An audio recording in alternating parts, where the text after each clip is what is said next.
The Jets have a big problem: quarterback. Last season, it felt like the Jets were just one piece away, and that piece was QB. They had 3 different guys start a game: Zach Wilson, Mike White, and Joe Flacco. Now, White is with the Dolphins, and Flacco is a free agent, and we'll see if he actually ever plays again. New York went out and traded for Aaron Rodgers, and he was supposed to be that real difference maker and guy that pushed them over the edge. It's not like the Jets had to give up much to get him either. They swapped firsts with Green Bay and got Rodgers in a 5th while sending a 2nd, 6th, and conditional 2nd to the Packers. Now, that conditional 2nd was really expected to be a 1st. If Rodgers played just 70% of the Jets snaps this season, the Packers would have gotten the Jets 1st. But that's clearly not going to be the case. There was so much hype all offseason and a lot of wondering of just how good the Jets could be. It was supposed to be magical. Instead, it all came crashing down just on his 4th snap with the Jets. He was sacked by Leonard Floyd and had to get helped off the field. He did react really well for a dude with a ruptured Achilles. It didn't really seem like it was too bad at the time, but then he didn't come back into the game and the rumblings of a potential Achilles injury started. It's absolutely devastating for the Jets and their fans. It was supposed to be a special year, and now we wonder if Rodgers will ever actually play again.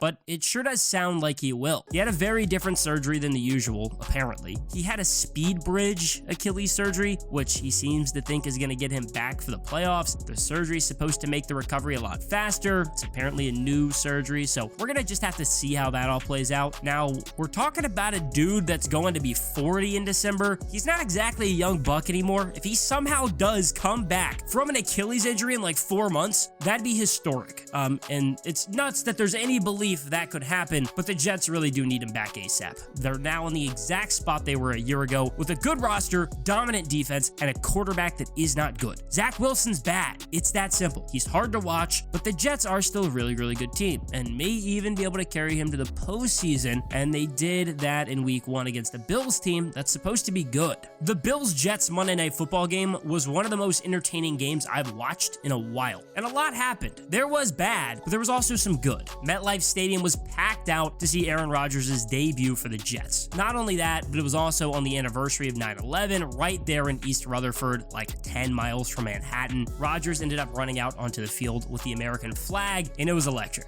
I mean, I loved it. The shot was sick. The Rodgers era in New York was starting, and then it was over within a blink. The Jets had to turn to Zach Wilson, but they kept fighting. Buffalo got up 13-3 at the half, and without Rodgers, you probably would have thought it was over, but it wasn't. A lot of that was because of Josh Allen. He looked awful. He ended up with 4 turnovers, 3 interceptions, and a fumble. He gave the Jets a chance. They were down 13-6 heading into the 4th quarter, and then they tied it with a crazy Garrett Wilson touchdown catch. He essentially had to tip the ball out of the way so it wouldn't get picked, and then snagged it. Then the Jets even led by a field goal, but Tyler Bass tied it with a 50-yarder with 2 seconds left. That pushed it to overtime. And usually, if you lose the coin toss, that can be the kiss of death, but that wasn't the case for the Jets. And Josh Allen's now 0-5 in OT. That's gotta be some kind of record. The Jets got a big stop, and then the Bills had to punt it away, and then the magic happened. Xavier Gipson, who played a big role in Hard Knocks and made the team as an undrafted rookie, returned the punt 65 yards to the house to win the game. It was amazing. I loved seeing the team and Robert Saleh just mug him after the return. It was awesome. The Jets played well, and they won without their star, but then you flash back to reality. The Jets don't have Aaron Rodgers anymore, and that probably is going to ruin their season. Zach Wilson didn't play too bad in week 1. He did just enough. Wilson was 12 of 21, 140 yards with a touchdown and an interception. That was week 2 was way worse. There was this belief that because Zach Wilson had time to sit and learn from Rodgers for an offseason, he'd suddenly be better. Now, I do think that if he sat behind him for a few years, he could have made, it could have made the world of a difference. That clearly is not the case. He's already back in the same starting role where he was bad before, and he's the same guy. At Dallas on Sunday, he looked awful. He completed 12 of 27 throws for 170 yards, a touchdown. that was a short slant to Garrett Wilson that he just happened to house, and he had 3 interceptions. You can't win a game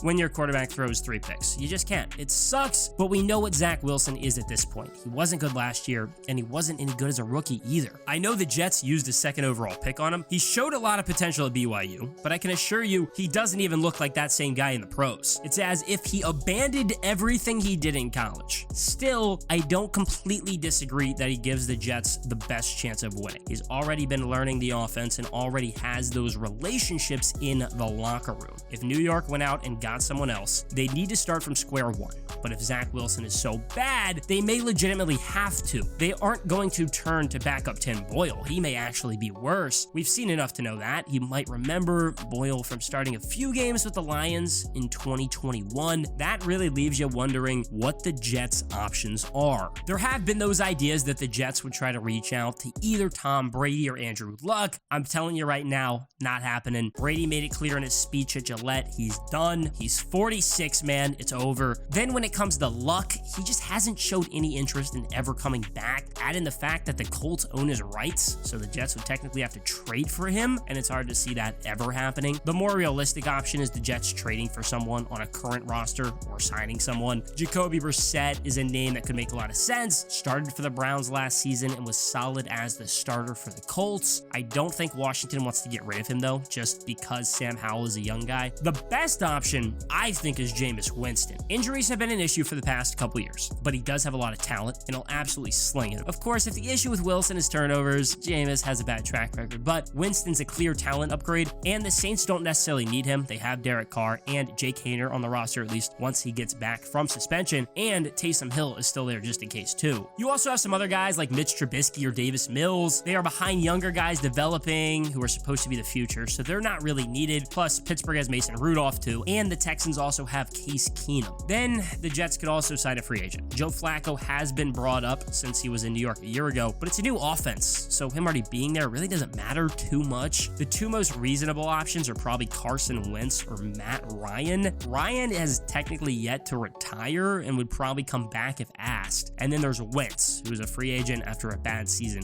with the Commanders. Now, none of those options are great, and that's why the Jets may be better off just sticking with Zach Wilson, which is exactly what they didn't want. I feel bad for Jets fans. Trading for Aaron Rodgers was supposed to solve all these problems and make it so you never had to watch Zach Wilson again. Well, now everything rides on him, and the future Hall of Famer you traded for is out for the season. It's just a full disaster, and it sucks.